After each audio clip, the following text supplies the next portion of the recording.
అవుతుంది తెలుసా అండి, ఎవరైనా మాట్లాడుతుంటే నచ్చకపోతే ఏ ఆపు అనే అవకాశం ఈ సినిమాతో మొదలవుతుందండి ఖచ్చితంగా. నాకు చాలాసార్లు అనిపించిన నాకే హాయిగా నా చేతే అనిపించాడండి. చాలా రిఫ్రెషింగ్గా ఉంది సార్ మీ క్యారెక్టర్. అందుకే మీ ఫోటోకి మీరే దండేసేటా చేశారేమో. వచ్చాడు ఈయన దండ. అందుకే మీ ఫోటోకి మీరే దండేసి కొత్తగా నేను వేసుకోలేదు, నేను వచ్చేప్పటికి దండేసి పెట్టాడు. ఏంటి దండేసావన్నా అది అని చెప్పాడు. ఫస్ట్ కోపం రావాలి కదా, నా ఫోటోకి నాకు దండేసాడని నాకు నవ్వొచ్చింది. మళ్ళీ అది శివలో ఫోటో, అది చెప్పను నేను, ఇంకా అది చెప్పను నేను. నాకు నా దండ చూసి నవ్వొచ్చింది.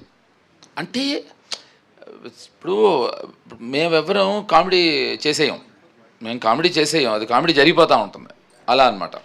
అలానే ఉంటేనే ఆడియన్స్ నవ్వగలరు కదా, మీరు నవ్వుతూ ఆడియన్స్ నవ్వించాలంటే కష్టం కదా. కాదు, ఒక విషయం చెప్పినా అండి, మనం ఆడియన్స్ అంటాం, ఫస్ట్ ఆడియన్స్ మేమే అండి. ఇప్పుడు సెట్లో మనం చేస్తుంది, సెట్లో వాళ్ళు నవ్వితే దర్ ఆల్ ఆడియన్స్ అండి. మనం ఎక్కడో తెలియని ఆడియన్స్ అనేది అది ఎక్కడి నుంచి ఎవరు కాయిన్ చేశారో తెలియదు. కొత్తగా ఇంకోటి మొదలెట్టారు, ప్రేక్షక దేవుళ్ళు అని. ఎవడరా అది కాయిన్ చేసింది? చంపుతున్నారండి. ఏమండి, మనందరం కూడా ఆడియన్స్, మనందరం దెయ్యాలం, ప్రేక్షక దెయ్యాలం మనం. సో దేవుళ్ళు కాదండి, దెయ్యాలే. ఎందుకంటే చూసీగా ఉంటాం మనం. ఎవరింటికి వెళ్ళి ఎవరితో దూరిపోవాలా, ఎవరి శరీరంలో దూరాలనే దెయ్యం చూసీగా ఉంటుంది. అలా ఆయన 2 సార్లు గాయపడ్డాడు కదా అని దెయ్యం ఆయన ఇంటికి వెళ్దాం. థియేటర్స్ టెంపుల్ అంటారు కదా, దాన్ని ఎలా డిఫైన్ చేస్తారు? ఏమండి, first and foremost theatre temple అయితే మీరు స్నానం చేసి వెళ్తున్నారా టెంపుల్కి? గర్ల్ ఫ్రెండ్తో పక్కన కూర్చుని సినిమా చూస్తున్నారా? టెంపుల్లో అవన్నీ చేస్తారా అండి? ఏమండి, theatre is a creative place. You go there to get entertainment. టెంపుల్కి ఎంటర్టైన్మెంట్కి వెళ్తామండి. ఇది ఏంటంటే కాయినింగ్ చేస్తాం అన్నమాట, బాగుంటాయని అది నచ్చి, సౌండింగ్ నచ్చి మిగతా వాళ్ళు ఫాలో అవుతారు.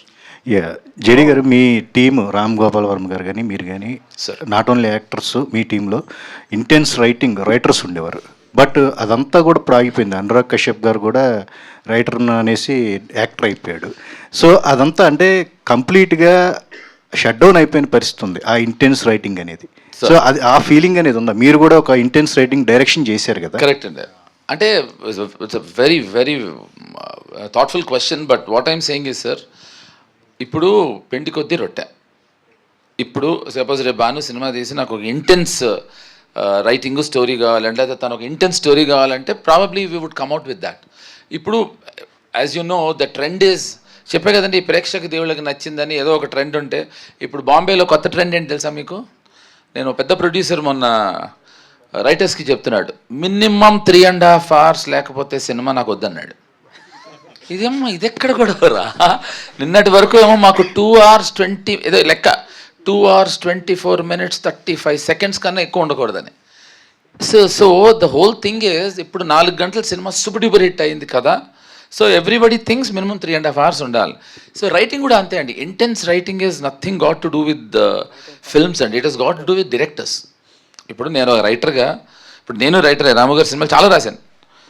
ఒక రైటర్గా director has to ask me అండి, ఒక ఇంటెన్స్గా నాకు ఇంటెన్సిటీతో ఉండే, ఇప్పుడు వాళ్ళకి కావాలి అన్నప్పుడు వాళ్ళు వస్తారండి. అనురాగ్నే నేను వాడికి చెప్తానండి, నా దగ్గర కూడా అసిస్టెంట్ అండి వాడు, ఖచ్చితంగా వాడిని యాక్టర్ అయి తప్పైందని మీరు అన్నారని వాడికి చెప్తానండి.